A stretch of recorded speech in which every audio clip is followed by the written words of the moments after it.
नमस्कार, आप देख रहे हैं डीडी न्यूज़। मैं हूं आसिफ गुलाटी गुंबर और इस विशेष प्रसारण में मेरे साथ है मेरी सहयोगी मनीषा। तो आगे बढ़ने से पहले एक नज़र सुर्खियों की तरफ। हाथरस के सत्संग हादसे में 116 लोगों की मौत। अलीगढ़ और हाथरस के अस्पतालों में घायलों का इलाज जारी। फरार बाबा की तलाश तेज। मुख्यमंत्री योगी आदित्यनाथ ने जल्द से जल्द जांच रिपोर्ट तैयार करने के दिए निर्देश।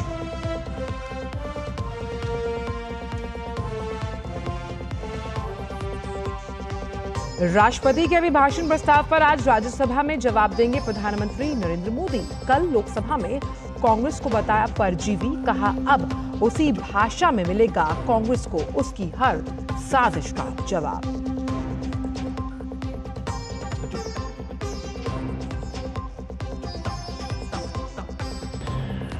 असम में बाढ़ से हालात बदतर, लाखों लोग प्रभावित। मुख्यमंत्री ने पानी में डूबे काजीरंगा नेशनल पार्क का किया निरीक्षण। गुजरात के कुछ हिस्सों में भी बाढ़ जैसे हालात, आगे भी भारी बारिश की चेतावनी।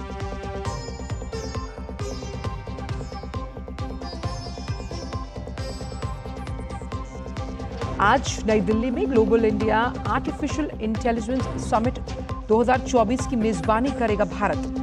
केंद्रीय मंत्री अश्विनी वैष्णव करेंगे उद्घाटन। समिट में आर्टिफिशियल इंटेलिजेंस से जुड़े हर पहलू पर होगी चर्चा।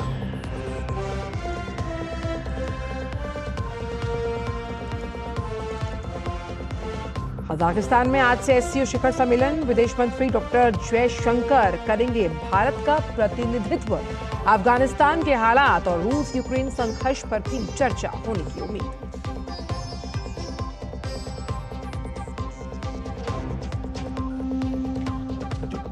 और खेल की खबरों में विंबलडन के दूसरे दिन महिला एकल में बड़ा उलटफेर। गत विजेता वोंड्रोसोवा पहले दौर में बाहर। पुरुष एकल में जोकोविच ने दूसरे दौर में बनाई जगह।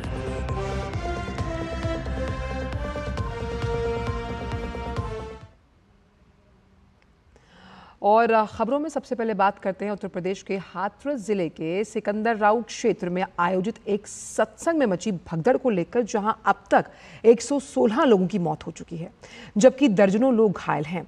घायलों का अलीगढ़ और हाथरस के अस्पतालों में इलाज चल रहा है। पुलिस ने आयोजकों के खिलाफ एफआईआर दर्ज कर जांच शुरू कर दी। हादसे के बाद से भोले बाबा फरार है।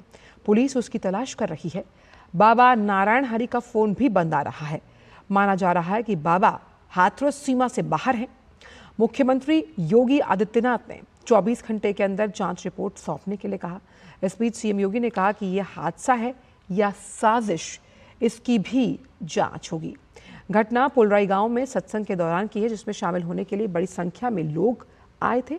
हाथरस डीएम आशीष कुमार के मुताबिक सिकंदराऊ की अगर बात की जाए तो खासतौर पर जो टेलीफोन नंबर यहाँ जारी किए गए उस पर कॉल करके जानकारी भी ली जा सकती है। नंबर है 0572227042। इन पर कॉल कर आप जानकारी ले सकते हैं। वहीं आयोजकों के खिलाफ एफआईआर दर्ज की जा चुकी है।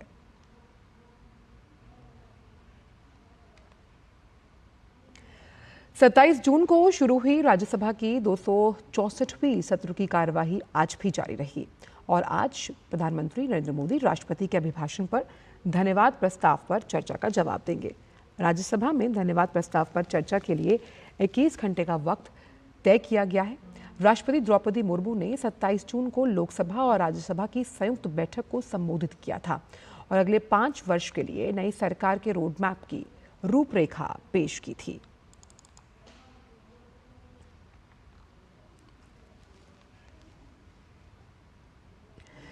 प्रधानमंत्री नरेंद्र मोदी के भाषण के बाद लोकसभा की कार्यवाही कल अनिश्चितकाल के लिए स्थगित कर दी गई। राष्ट्रपति के अभिभाषण पर नेता सदन प्रधानमंत्री नरेंद्र मोदी ने चर्चा का जवाब दिया। वहीं तीसरी बार जनादेश मिलना लोकतांत्रिक विश्व के लिए बहुत ही महत्वपूर्ण और गौरवपूर्ण घटना है। प्रधानमंत्री ने कहा, हिंदुओं पर झूठा आरोप लगाने की साजिश हो रही है। उन्होंने राहुल गांधी के हिंदुओं विरोधी बयान पर भी उन्हें आड़े हाथों लिया। प्रधानमंत्री ने कहा कि सोची समझी रणनीति के तहत हिंदू समाज विरासत नीचा दिखाना, अपमानित करना और इसे मजाक बनाया जा रहा है।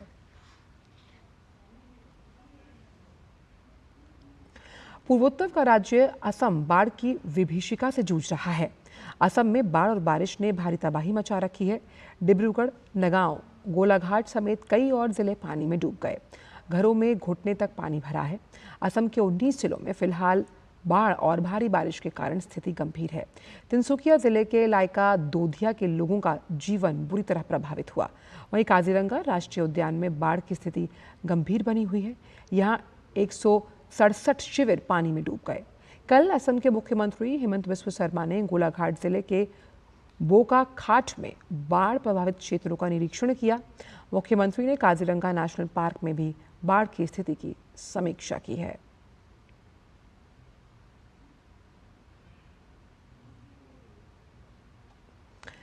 वहीं गुजरात के जूनागढ़ में भारी बारिश के चलते सड़कें पानी में डूब गई। इसके कारण 29 गांवों का संपर्क कट गया। एनडीआरएफ की तरफ से जूनागढ़ के किशोर में बाढ़ में फंसे लोगों को रेस्क्यू करने के लिए एक टीम भेजी गई थी। फिलहाल स्थिति नियंत्रण में है। मौसम विभाग ने अगले 2 से 3 दिनों में गुजरात में भारी बारिश को लेकर अलर्ट जारी किया। उत्तराखंड की बात करें तो यहाँ भी भारी बारिश को लेकर मौसम विभाग ने रेड अलर्ट जारी किया है। अगले 4 से 5 दिन में उत्तर पश्चिम, पूर्व और पूर्वोत्तर भारत में मानसून के और भी अधिक सक्रिय होने की संभावना है।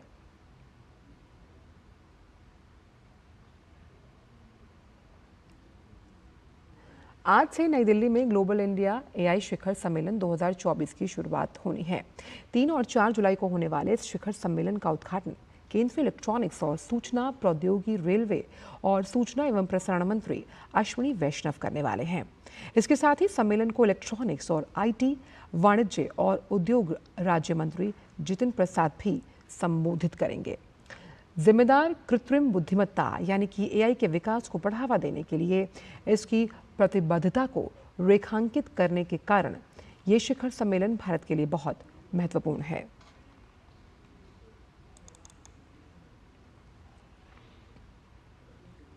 एससीओ का 24वां शिखर सम्मेलन आज से कजाकिस्तान की राजधानी अस्ताना में शुरू होगा। 2 दिन तक चलने वाले सम्मेलन में विदेश मंत्री एस जयशंकर भारतीय प्रतिनिधिमंडल का नेतृत्व करने वाले हैं। चीन के राष्ट्रपति शी जिनपिंग इस शिखर सम्मेलन में भाग लेंगे और इस सम्मेलन में अफगानिस्तान की स्थिति, रूस यूक्रेन युद्ध और एससीओ सदस्य देशों के बीच समग्र सुरक्षा सहयोग को बढ़ावा देने पर चर्चा होने की उम्मीद है। शिखर सम्मेलन में नेताओं से पिछले 2 दशकों में संगठन की गतिविधियों की समीक्षा करने और बहुपक्षीय सहयोग की स्थिति और संभावनाओं पर चर्चा होने की उम्मीद है।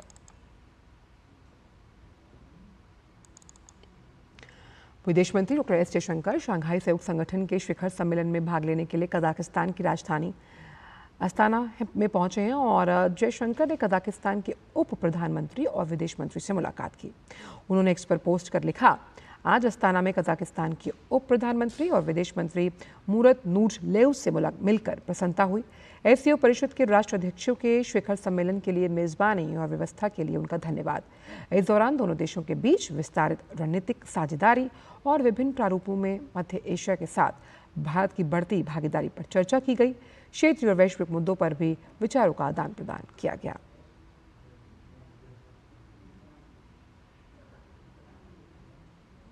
साल के तीसरे ग्रैंड स्लैम विंबलडन के दूसरे दिन का एक बड़ा उलटफेर देखने को मिला। महिला एकल में गत विजेता चेक गणराज्य की मार्केटा वोंडरोसोवा पहले दौर में हारकर प्रतियोगिता से बाहर हुई। उन्हें स्पेन की जेसिका बुजास मानेरो ने सीधे सेट 6-4, 6-2 से हराने में सफलता पाई। वहीं यूक्रेन की एलेना राइबिकाना ने आसान जीत के साथ विंबलडन के दूसरे दौर में स्थान बना लिया। चौथी वरीयता प्राप्त राइबिकाना ने एलिना गैब्रिएला रूस को सीधे सेट 6-3, 6-1 से हराया। वहीं महिला एकल में अमेरिका की 5वीं वरीयता प्राप्त जेसिका पेगुला को दूसरे दौर में जगह बनाने के लिए ज्यादा मेहनत नहीं करनी पड़ी। पेगुला ने अपने ही देश की एश्लीन क्रूगर को 6-2, 6-0 से शिकस्त दी। वहीं पुरुष एकल में ही चौथी वरीयता प्राप्त और वरीयता प्राप्त सर्बिया के नोवाक जोकोविच ने आसान जीत के साथ अपने अभियान की शुरुआत की। जोकोविच ने पहले मैच के दौर के मुकाबले में चेक गणराज्य के विट क्रोपीवा को सीधे सेट में शिकस्त दी।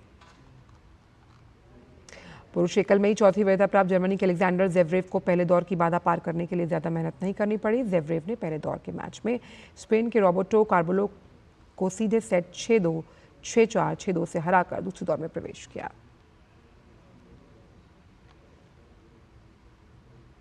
और फिलहाल इस विशेष समाचार प्रसारण में इतना ही। मुझे और मनीषा को दीजिए इजाजत। नमस्कार।